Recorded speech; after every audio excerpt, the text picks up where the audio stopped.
Hello, everybody, and welcome to another week at Church at Home with Rachel. Today's Monday, the 29th of January, and I'm glad to see you all. Um, right when after I was elected as bishop-elect for the Diocese of Brandon, I came home one day to find a package had been delivered. Always exciting, and ever since COVID, that happens quite a bit now because we use Amazon and things like that for home delivery. Partly, I know people say you should shop local. Well, in Wainwright, most of the things that Rob and I need can't be found locally. We don't have a bookstore, and Walmart, the book section in Walmart and at the drugstores, just doesn't carry like theological stuff. So, nor do they carry like clergy shirts and things like that at the local women's store. So I was very excited. Saw a package for me that wasn't Lego for Rob, and it was an unexpected thing. And in it was a book called Becoming a Bishop, a theological handbook of Episcopal ministry by Paul Avis. And it was sent to me by our primate. Now, in the Anglican Church, each country or big area has a primate, and it's spelled Primate, and it is mispronounced all the time in church when we pray for the primate.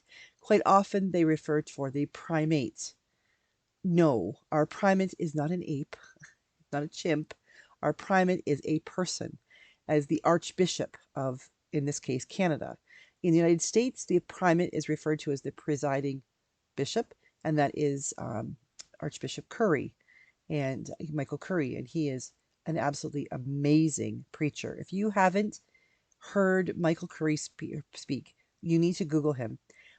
Or if you you may not realize it, but if you watched Harry and Meghan's wedding, you heard him preach. And oh my heavens, if I could grow up and be a preacher like Michael Curry, I would die happy. I mean, oh wow.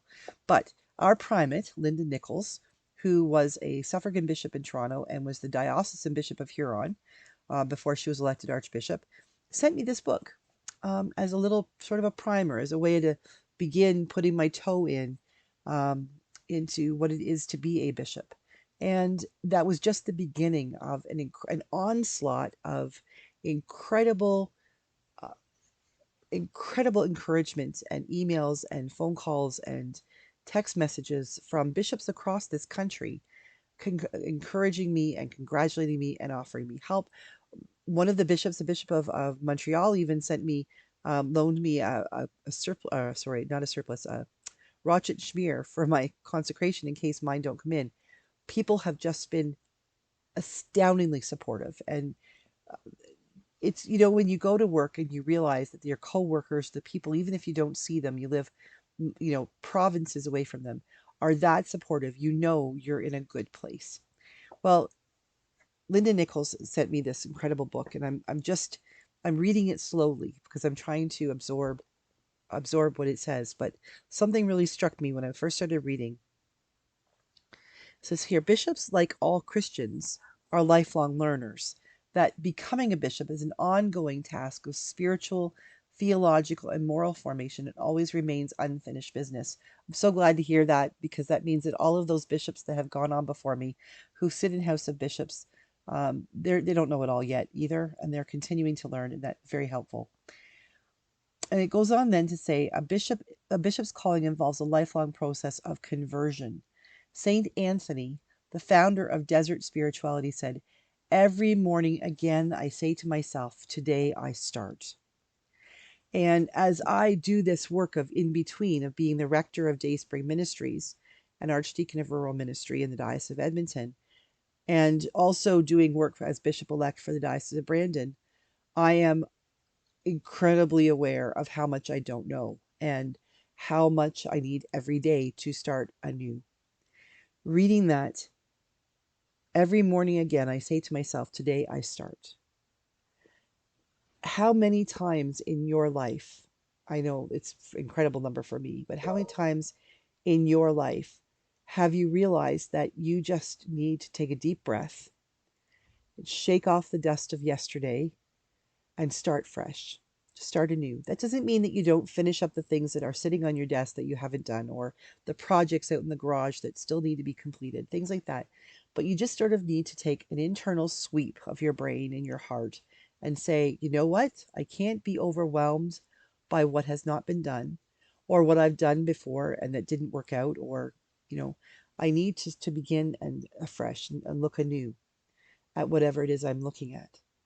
This is so important. I am realizing how important it is for me every day, but not just for work, in my relationship with my husband as well, my relationship with my family and friends. The closer I get to moving away to Brandon and leaving Rob here in Wainwright, at least for a while, the more I realize I can't take for granted the gift I have of today. That whatever I'm carrying from yesterday, I need to set down so that I can fully embrace this moment, this day, whatever's happening next. Again, I say to myself, today I start. We all need to be lifelong learners. We all need to be able to acknowledge that, you know, what we finished yesterday is great if it was done well. If we messed up what we did yesterday, then we learn from our mistakes. If we didn't get things done, then we didn't get things done. And if there are things that need to get done, then we buckle down and we work at them. But we cannot kick ourselves for not being able to for not being perfect the day before. And we can't kick ourselves for not being perfect today. What we need to do is recognize that we need to be lifelong learners. If we were perfect, that would imply that we already know everything, that we have nothing more to do, nothing more to learn. None of us are perfect. We all need to continue learning. We all need to focus on what is it in this very moment that I can learn? And how can that make me a better person? Or how can it help me make the world better or make my work better? How can I contribute to continuing? And I really do believe that it requires us to wake up in the morning and say, today I start. Whether it's getting on that treadmill or quitting smoking, and just a shout out to those people who have done that, who have managed to start that thing, even if you're trying to, you know, if you're working on that treadmill, trying hard to lose weight and you haven't lost a pound, the fact that you step on the treadmill in the first place, like that Peloton commercial with the woman who's like, looks like she's falling asleep on the treadmill. It's not about losing the weight or building the muscle or beating or winning a marathon. It's about the decision you made and the action you took to put your foot on that treadmill in the first place. A friend of mine here on this channel has quit smoking. And for a long time, he was posting on Facebook where he was every day.